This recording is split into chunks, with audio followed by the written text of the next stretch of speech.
A historic building in Worcester has been vacant for more than 20 years. A digital scan of the building is expected to help developers preserve the details. It's the first time a building in the city has been scanned by a local company, but they say they have plans to do more in the future.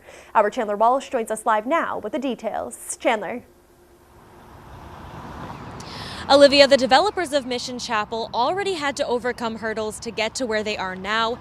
They had to meet certain criteria to use historic tax credits and also went before the WRA last week to release a deed restriction.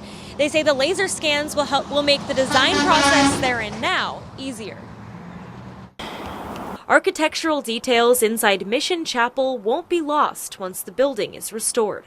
Tregorth Companies bought it last month and are planning to convert it into 7 apartments. The cultural landscape is something that tells you sort of where you've been, and these buildings have a story to tell, and not a lot of people can look at a vacant building and see what it can be. Tregorth is getting help to preserve the historic structure from Feldman surveyors.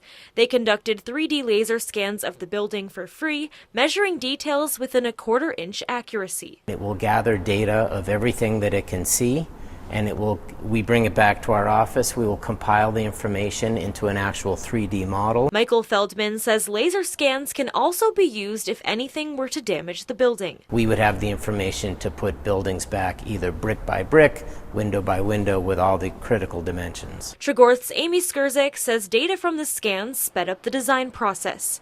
It's also helped architects find the best way to fix a water-damaged column. Being able to give that to our architects to really sort of bring out every little nook and cranny in the building so that we know exactly, almost down to the smallest little bit, what we're dealing with. Mission Chapel was built in the mid-1800s and served as a worship space for many groups until the 1990s.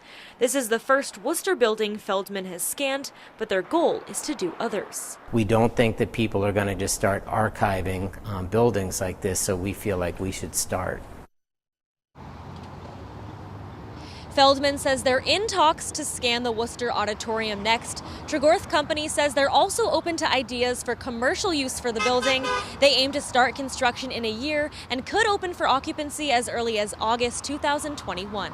Live in Worcester, Chandler Walsh, Worcester News Tonight.